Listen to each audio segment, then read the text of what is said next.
যে মানুষটা কখনো তার হবে না, তার হওয়ার কোনো সম্ভাবনা নেই, সেই মানুষটার কথা লিখতে লিখতে পৃষ্ঠা গোছানোর কোনো মানেই হয় না। শেষে কারো হাতে পড়ে গেলেই বিপদ। তার চেয়ে এসব নিজের ভেতরে রাখাই ভালো। আর যে মানুষটা কখনো তার হবে না, তাকে নিয়ে কল্পনায় না জড়ানোই মঙ্গল। কিন্তু বেহায়া মন এসব মানে না।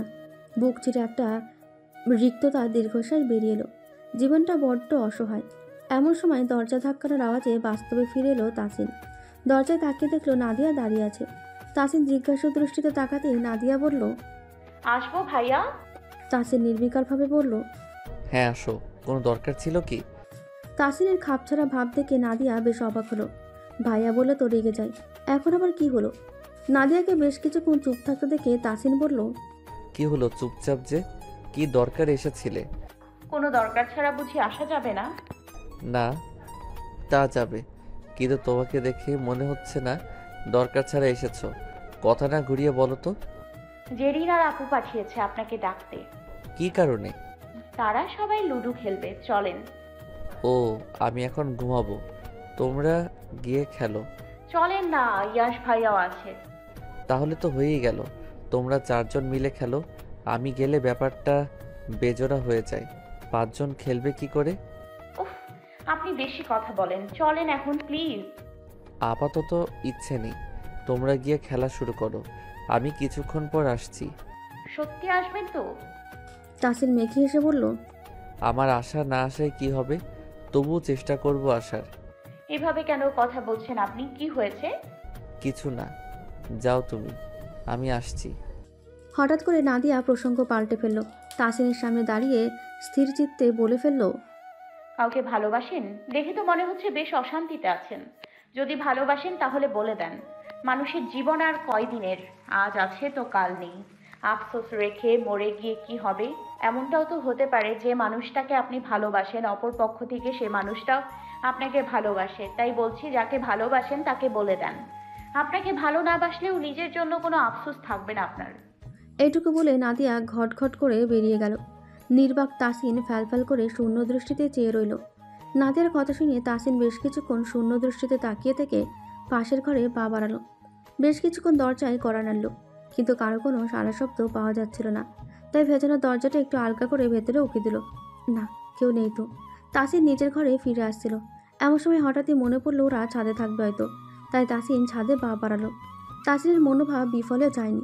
জেরিন আর নাদিয়া ছাদেই ছিল। দুজনে রেলিংয়ে হেলান দিয়ে গল্প করছিল। সবটাই পড়াশোনা সম্পর্কিত। হুট করে এক পলকের মধ্যেই তাসিনের মাথায় একটা দুষ্ট বুদ্ধি খেলে গেল। যেখানে দাঁড়িয়েছিল সেখান থেকে আরেকটু ডান সাইডে গিয়ে পকেটে হাত দিয়ে ফোন বের করতেই উদ্যত হলো, কিন্তু ফোন পেল না। তাই দৌড়ে ঘরে যায়। ছাদে আসার সময় জেরিনের ঘর খুঁজে একটা কালো ওড়না নিয়ে পুনরায় ছাদে আসে। জেরিন আর নাদিয়া তখনও ওখানে দাঁড়িয়েছিল, উল্টো দিক হয়ে, যে কারণে তাসিনের উপস্থিতি তারা লক্ষ্য করেনি। জনশূন্য ভূতুরে পরিবেশে দুজনকে বেশ ভয় দেখানো যাবে। তাসিন হাতের ওড়নাটা নিয়ে মুখটা ঢেকে নিল। গায়ে কালো গেঞ্জি আর কালো প্যান্ট। বাউকে দেখলে তো আসল ভূত। বাবাজি বহু ভয় পাবে। পা টিপে টিপে নাদিয়া জেরিনের দিকে 10 হাত পেছনে দাঁড়ালো। পায়ে হালকা একটু শব্দ করে ডান পাশে ঝোপের আড়ালে দৌড় দিল। নাদিয়া জেরিন দুজনেই চমকে পেছনে তাকালো। নাদিয়া বলল, কি হলো? কিছুর আওয়াজ পেলাম মনে হয়। জেরিনও নাদিয়ার সাথে তাল মিলিয়ে বলল, আমিও তাই পেলাম। নাদিয়া বলল, বাদ দাও, গাছের পাতার আওয়াজ সম্ভবত। ওই দেখো, ওই পাশে ঝোপে কতগুলো পাতা ঝরে পড়া। হ্যাঁ, হবে তো হয়তো।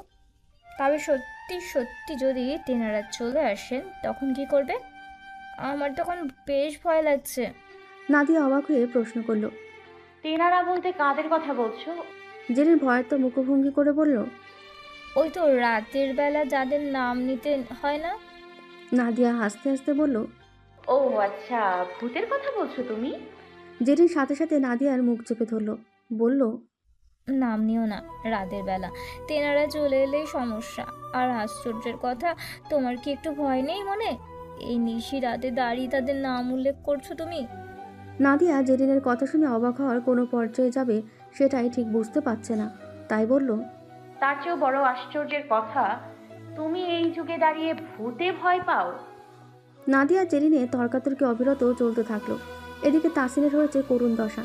ঝোপের আড়ালে রক্তে মাংসে মানুষ পেয়ে মশাগুলো জেঁকে ধরেছে তাকে। তাসিন এখান থেকে সরতেও পারছে না, আবার ঠিকমতো দাঁড়িয়েও থাকতে পারছে না। বেশ কিছুক্ষণ পর নাদিয়া আর জেরিন যখন থামলো, তাসিন তখন আড়াল থেকে বেরিয়ে এলো। পকেট থেকে ফোন বের করে একটা ভূতের মিউজিক প্লে করে ওখানে ঠায় দাঁড়িয়ে রইল। ভূতের আওয়াজ শুনে ঘাম ছুটে গেল দুজনেরই। সামনে আগাতে পারছিল না কেউই। মনে হচ্ছে কেউ যেন পা চেপে ধরেছে। জেরিন কাঁপা কাঁপা গলায় বলল, দেখছো, আমি বললাম তো কেউ না কেউ আছে। তখন তুমি তেনাদের নাম নিয়েছো। তোমার ঘাড় না মটকায় এখন। নাদিয়া এতক্ষণ যা সাহস সঞ্চয় করেছিল, কিন্তু জেরিনের কথা শুনে সেটাও কর্পূরের মতো উবে গেল। ভয়ে সামনে পেছনে কোনো দিকে তাকাতে পারছে না। এমন সময় জেরিন আর এক মুহূর্ত দাঁড়ালো না ওখানে। পায়ের গতি বাড়িয়ে দৌড় দিল। নাদিয়া যেই না দৌড়াতে যাবে, অমনি পেছন থেকে কেউ হাত চেপে ধরলো তার। আগে তো সেই ভূতের আওয়াজ, আর এখন ভূতের স্পর্শ। আর কে পায় নাদিয়াকে? গলা ফাটিয়ে চিৎকার করতেই তাসিন পেছন থেকে মুখ চেপে ধরে বলল, আরে বাবা, রাত বিরেতে এরকম চিল্লাচ্ছ কেন? তাসিনের কথা শুনে নাদিয়া যেন প্রাণ ফিরে পেল। ঠিক ভুল কিছু বিচার না করে বলল, ভাগ্যিস আপনি এসেছিলেন। জানেন আপনাদের ছাদে ভূত আছে? তাসিন ভ্রু কুঁচকে বলল, সত্যি নাকি? তুমি দেখেছো ভূত? দেখি নাই, কিন্তু তার আওয়াজ শুনেছি। আপনাদের বাসায় দেখি খুব সমস্যা। আমি আর এক মুহূর্তও থাকবো না আপনাদের বাসায়। কাল সকাল সকালই চলে যাব। বুঝলাম না, তুমি ভূতকে দেখে ভয় পাইছো নাকি ভূত তোমাকে দেখে ভয় পেয়ে পালাইছে? তাসিনের রসিকতায় নাদিয়া ক্ষিপ্ত হয়ে বলল, বেশি বেশি সব সময়। আমি একটা সিরিয়াস কথা বলতেছি, তার মধ্যে আপনার ফজলামি, তাই না? আমি যে ফাজিল? থাক, আর ঢাক ঢোল পিটিয়ে সেটা বলতে হবে না। সবারই জানা আছে এই কথা। নাদিয়ার সাথে আরেকটু ফাজলামি করার জন্য তাসিন অফ করে দেওয়া মিউজিক আবার প্লে করলো। নাদিয়া ঘাবড়ে গিয়ে তাসিনের পেছনে লুকিয়ে গেল। বলল, দেখলেন আপনি? তাসিন বেশ খানিকটা আওয়াজ দিয়ে বলল, ও ভূত মামা, কোথায় আছেন আপনি? এই তো, আজ রাতে আপনি যার ঘাড় মটকাতে চেয়েছেন সে আমার পেছনে দাঁড়িয়ে আছে। আসুন আসুন, এই চশমিশকে নিয়ে যান। তাসিনের কথা শুনে নাদিয়া মুখ বাঁকিয়ে বলল, ভূত বোধহয় আপনার কথা শুনে চলে। তাসিন আর হাসি চেপে রাখতে পারল না। তাসিনের হাসি দেখে নাদিয়া রাগীর দৃষ্টিতে চেয়ে রইল। সেই দৃষ্টি উপেক্ষা করে তাসিন বলল, কি কেমন মুরগি বানালাম? মানে? ভয়টা কেমন দেখালাম? তার মানে আপনি হ্যাঁ হ্যাঁ, আমি। আপনি এসব করছিলেন এতক্ষণ ধরে? আপনার ভয়ে জেরিন দৌড়ে পালালো? হুম। সহজ স্বীকারোক্তি তাসিনের। নাদিয়া রাগে ফুসতে ফুসতে চলে গেল। ঘরে গিয়ে দেখলো জেরিনকে। ভয়ের ঠেলায় মুখ রক্তশূন্য হয়ে গেছে। জেরিনের এই অবস্থা থেকে বেশ হাসি পাচ্ছে নাদিয়ার। হঠাৎ করে জেরিনের সাথে আরেকটু মজা নেওয়ার ফোন দিয়ে আটলো। নাদিয়া এসব ভাবতে ভাবতে জেরিন ওকে দেখতে পেল। তড়িঘড়ি করে এসে বলল, ও, তুমি এসেছো? আমি তো ভাবছিলাম ভূত আমাকে নিয়ে চলে গেছে। কি টেনশনই না ছিলাম। মাত্রই ভাইয়াকে ডাকতে যেতাম। ভূতের কি সাধ্য আছে আমাকে উড়িয়ে নিয়ে যাবে? তোমার মতো ভেতর ডিম নাকি আমি? ভূত ধরতে আসলে তার 14 গোষ্ঠী উদ্ধার করে ছাড়তাম। মুখে এমন বারবার বলাই যায়। তুমি তো আমার মতো ভয় পেয়েছিলা। প্রাণ পাখি তো উড়েই গিয়েছিল তোমারও। তুমি জানো ভূত কে ছিল? জেরিন অবাক হয়ে প্রশ্ন করল। কে? তোমার ভাই তাসিন। জেরিন বেশ খানিকক্ষণ যাবৎ সুর টেনে বলল, কি? হ্যাঁ, গিয়ে দেখো, এখনো ছাদে আছে বোধহয়। না থাক, আজ আর না। কাল সকালে ওকে আমি দেখে নিচ্ছি। ঘুম ধরেছে, আমি এখন ঘুমাবো। যা ভয়টা পেয়েছিলাম। বলে জেরিন আর কোনো কথা বাড়ালো না। নাদিয়া নিজেও আর কিছু না বলে চুপচাপ শুয়ে পড়ল। কাল সকালে কলেজে যাওয়ার কথা, তাই আর দেরি করলো না। সকাল হতে না হতেই জেরিন চিৎকার চেঁচামেচি করে বাড়ি মাথায় তুলল। আহিবা জিজ্ঞেস করলো, সকাল সকাল কি হয়েছে তোমাদের? রাতে কি ঘুম ভালো হয় নাই? আমি ঘর থেকে চলে যাব, বের হয়ে যাব। থাকবো না আর এখানে। ঘরে থাকাটাই রিস্কি। কেউ কিছু বলেছে নাকি? বলার মানুষের কি আর অভাব আছে? রাতের বেলা একজন ভূতের ভয় দেখিয়ে হার্ট অ্যাটাক করিয়ে দেয়। আম্মু আসুক না কেন, ওইটাকে যদি ঘর থেকে না বের করেছি না, আমি একটা বিহিত করেই ছাড়বো। হয় আমি ঘরে থাকবো, নয় ওই ফাজিলটা। কে তাসিন? হ্যাঁ জানো, কাল রাতে ছাদে গিয়েছিলাম আমি আর নাদিয়া। দুজনে মিলে গল্প করছিলাম, কিন্তু উনি এসে আমাদের ভয় দেখাচ্ছে। ফোনে ভুতুরে মিউজিক প্লে করে হাতবিট নাড়াইয়া দিচ্ছে। অন্তরের ভেতর থেকে অভিশাপ দিলাম, ওইটার জীবনেও বিয়ে হবে না। আচ্ছা আচ্ছা, শান্ত হও এখন। ওকে পরে আমি বকি দিব। তোমার না কলেজ আছে? যাও এখন রেডি হয়ে কলেজে যাও। তোমার কথা এখনো মেনে নিলাম, কিন্তু কলেজ থেকে ফিরে এসে ওর একটা বিচার যদি না করো তোমরা, আমি কিন্তু একদম ঘর ছেড়ে চলে যাব। আচ্ছা ঠিক আছে, তোমারও ঘর ছাড়তে হবে না, তোমার ভাইয়েরও ঘর ছাড়তে হবে না, দুইজনই থাকবে তবে মিলেমিশে। ভাই বোনের এত ঝগড়া কিসের বুঝি না বাবা। নাদিয়া মনে মনে বলল। আসছে জ্ঞান দিতে। বিয়ের আগে সারাদিন আমার সাথে ঝগড়া করে কুল পাইতো না, এখন আবার আর একজনকে ঝগড়া না করার পরামর্শ দেয়। দুনিয়ার সবই নাটক। অনেকদিন পর নাদিয়া আজ কলেজে এসেছে। আহিবার বিয়ের পর থেকে পড়াশোনায় ভীষণ অনিয়মিত হয়ে গেছে। বন্ধু বান্ধবের সাথেও খুব কম দেখা হয়। আরুষি ওকে দেখা মাত্রই গাল ফুলিয়ে বলল, আকাশের চাঁদ যে হঠাৎ জমিনে নেমে এসেছে, ব্যাপার কি? সূর্য কি আজ উল্টো দিকে উঠলো নাকি? এইভাবে কেন কথা বলছিস? স্বাভাবিক নয় কি? একেবারেই ভুলে গিয়েছিস আমাদের। একটা খোঁজ খবরও নিস না। বেঁচে আছি নাকি মরে গেছি সেটাও জানিস না। দুজনের তর্কাতর্কির মধ্যে শান্ত বাধা দিয়ে বলল, এতদিন পর কি আমরা একসাথে হয়েছি ঝগড়া করার জন্য? কতদিন পর দেখা হলো। মনোমালিন্য দূর করে আমাদের গল্প গুজব করা উচিত। আর তোরা স্ত্রী লোকের এই একটাই সমস্যা। আরুষি বলল। বেশি বুঝিস তুই, তাই না? নাদিয়া নিজেও আরুষির সাথে তাল মেলালো। শান্ত দুজনের অবস্থা দেখে আউফের কাঁধে হাত রেখে বলল, দেখলি অবস্থা? আমি গিয়েছিলাম দুজনের মিল করাই দিতে, অথচ আমাকে মাঝখান থেকে কালার করে আমার দুধে মিশে গিয়ে আমি এখন আটি হয়ে গড়াগড়ি খাচ্ছি। একদম ঠিক হয়েছে। বেশ খানিকক্ষণ যাবৎ গল্পগুজব হলো। ফিরে আসার সময় একটা অপ্রত্যাশিত ঘটনা ঘটল। যখন কলেজ থেকে বের হবে ঠিক তখন আচমকা একটা ছেলে অসভ্যতার ছলে পেছন থেকে এসে নাদিয়ার ওড়না ধরে টান দিল। সেখানে উপস্থিত তেমন কেউ ছিল না, তাই কেউ কিছু বলতে পারেনি। কিন্তু এই ঘটনাটা কোনো না কোনোভাবে তাসিনের কানে এসে পৌঁছায়। ঘটনাটা যেদিনের সেদিন তাসিন আগে বাড়ি ফিরে গিয়েছিল, তাই সেদিন আর কিছু করতে পারল না। কিন্তু পরদিন এসে সেই ছেলেটাকে খুঁজে বের করলো এবং খুব তীক্ষ্ণভাবে শাসালো। Don't touch my heart. তাসিনের কথা শুনে ছেলেটা একটু ঘাবড়ে গিয়ে কিছু বলার চেষ্টা করলো, কিন্তু তাসিন তাকে সেই সুযোগে লেশমাত্র দিল না। পুনশ্চ কাটকাট গলায় বলল, আমার ব্যক্তিগত জিনিসে হাত দেওয়া তো দূরে থাক, বিন্দুমাত্র নজর দেওয়া আমি একদম অপছন্দ করি। 30 লক্ষ শহীদের রক্তে অর্জিত বাংলা ভাষায় বলে দিলাম, ওর থেকে কয়েকশো গজ দূরে থাকো, সেটাই তোমার জন্য মঙ্গল। বুঝেছো বোকা ছেলে?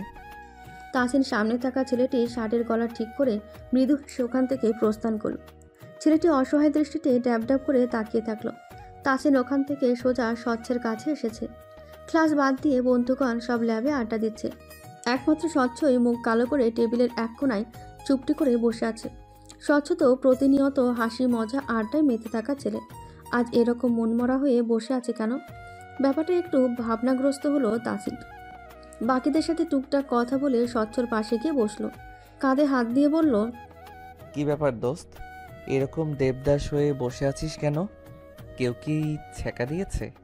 স্বচ্ছ তাসিনের মুখের দিকে এক পলক তাকিয়ে থেকে সুর করে বলে উঠল, বেদের মেয়ে জ্যোৎস্না আমায় কথা দিয়েছে, আসি আসি বলে জ্যোৎস্না ফাঁকি দিয়েছে। স্বচ্ছর কথা শুনে তাসিন হেসে বলল, এই জ্যোৎস্না কি আমাদের শুটকি বেগম নাকি? স্বচ্ছ মুখে কিছু না বলে এপাশ ওপাশ মাথা নাড়িয়ে হ্যাঁ উত্তর দিল। আর কত দেরি করবি? শুটকিকে বলে নিজের লাইনটা ক্লিয়ার করে ফেল, দেখিস ফল ভালো কিছুই হবে। I feel so nervous.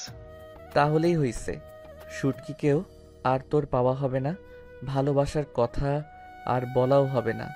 তুই বরং বাপ্পারাজ হয়ে ছ্যাঁকা খেতে খেতে দিন কাটিয়ে দে। প্রেম ভালোবাসা কখনোই তোর দ্বারা হবে না।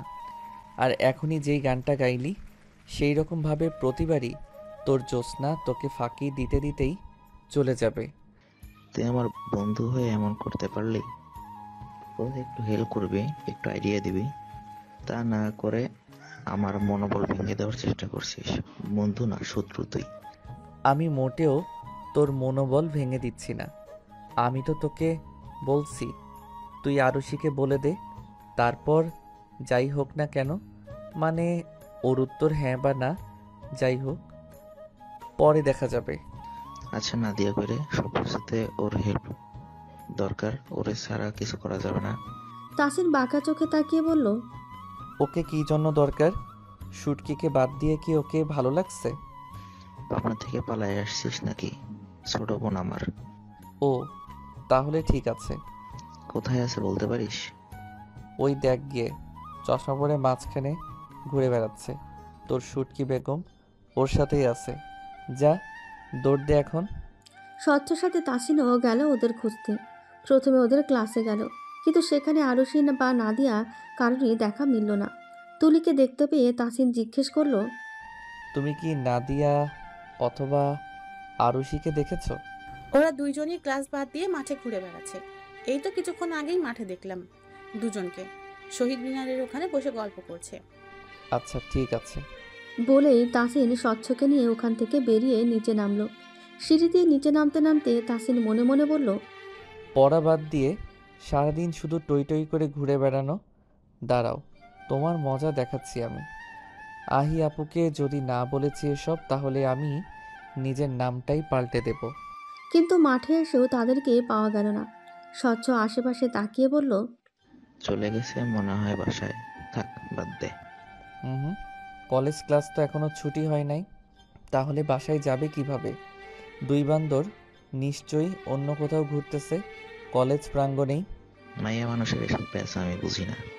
এখন থেকে বুঝতে হবে, ভালো যখন বেসে ফেলেছিস, প্যাচ বুঝতে হবে, মেয়ে মানুষের মনটাও বুঝতে হবে। থাক ভাই, এই জিনিস বুঝে আমার কাজ নাই।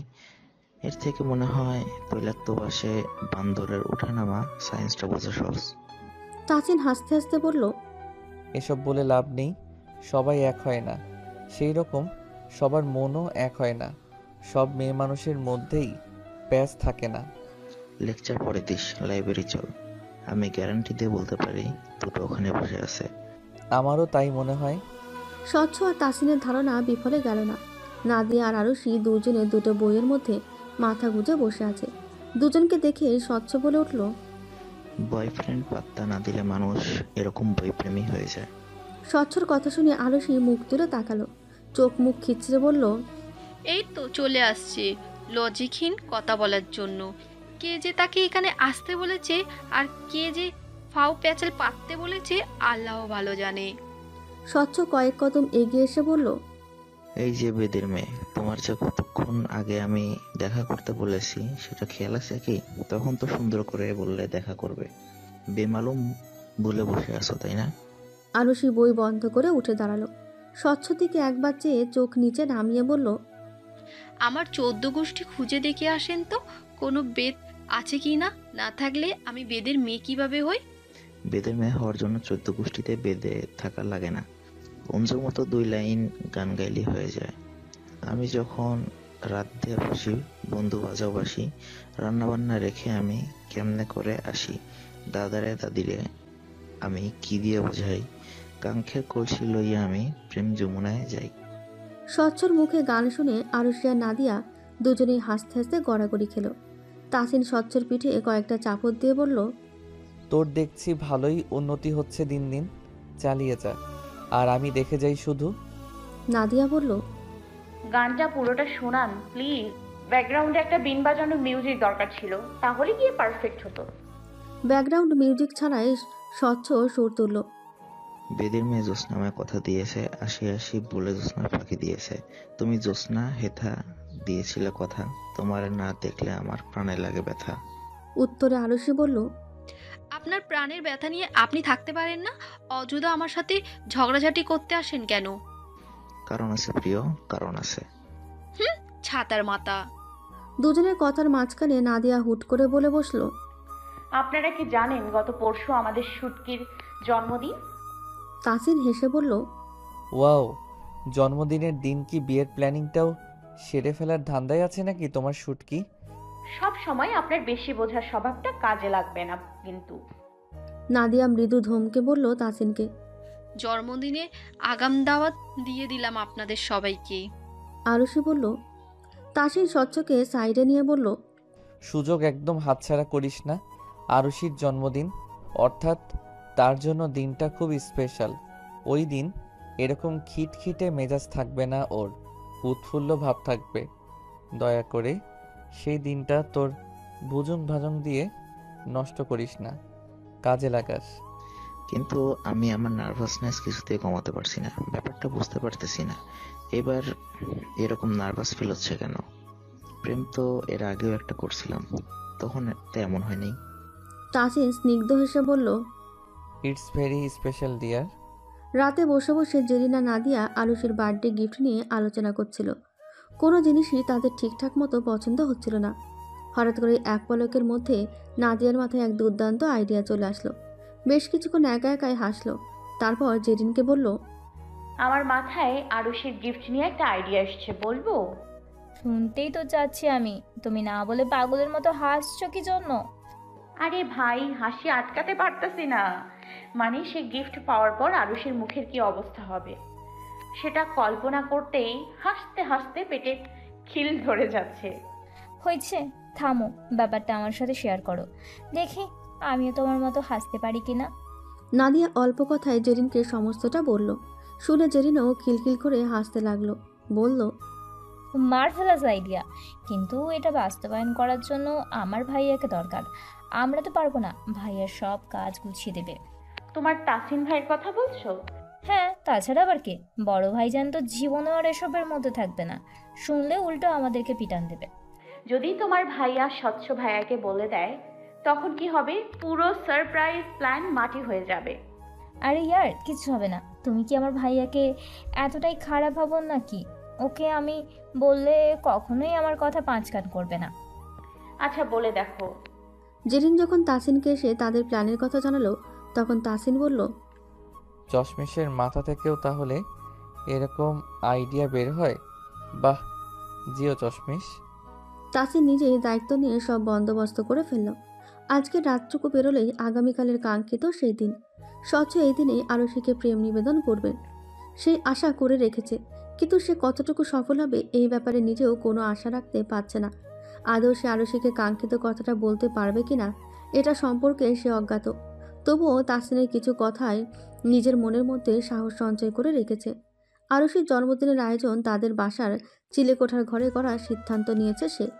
ওখানে শুধুমাত্র তার বন্ধুবান্ধবরা এবং তাসিন আর স্বচ্ছ থাকবে, এমনটাই প্ল্যানিং হয়েছে। সূর্য পশ্চিম আকাশে হেলতে শুরু করেছে। পরন্ত বিকেলে সোনালি রোদ্দুর গায়ে আছড়ে পড়ছে। এই শীতের মধ্যেই এই রকম হালকা রোদ্দুর ব্যাপারটা বেশ ভালো লাগে। পাখিরা দল বেঁধে নিজেদের অবস্থানে ফিরে যাচ্ছে। কিছুক্ষণ বাদেই তার বন্ধু বান্ধবের উপস্থিতি ঘটল। তাসিন বাসা থেকে অনেক আগে স্বচ্ছর বাসায় এসেছিল, যার দরুন নাদিয়ার সাথে শেষবার দেখা হয়েছিল সেই সকালে। এরপর আর বাসায়ও যাওয়া হয়নি, নাদিয়ার দেখাও পাওয়া যায়নি। এই শ্যামবর্ণের চেহারায় বারবার অপার সৌন্দর্য খুঁজে পায় সে। কেন জানি না এই শ্যামবর্ণে তার সারাদিনের ক্লান্তি ঘুচে যায় নিমেষেই। অরণ্য চিত্তে তাকিয়ে থাকতে হয় কিছুক্ষণ, বেশ অনেকক্ষণ। তাসিনের এই দৃষ্টি আরুষির চোখ এড়াল না। তাসিনের সামনে সে তুড়ি বাজিয়ে জিজ্ঞেস করল, ব্যাপার স্যাপার তো ভালো ঠেকছে না ভাই। তাসিন হঠাৎ চমকে গিয়ে মাথা চুলকে বলল, কিসের ব্যাপার? কিসের ব্যাপার সেটা আমার থেকে ভালো হবে আপনি জানেন। দেরি না করে চট করে বলে ফেলেন তো, ব্যাপারটা কি? ভ্রু নাচিয়ে বলল আরুষি। সব ব্যাপার কি মুখে বলে দিতে হয়? কিছু ব্যাপার মাথা খাটিয়েও বুঝে নিতে হয়। আচ্ছা, তার মানে আমি ঠিকই বুঝেছি।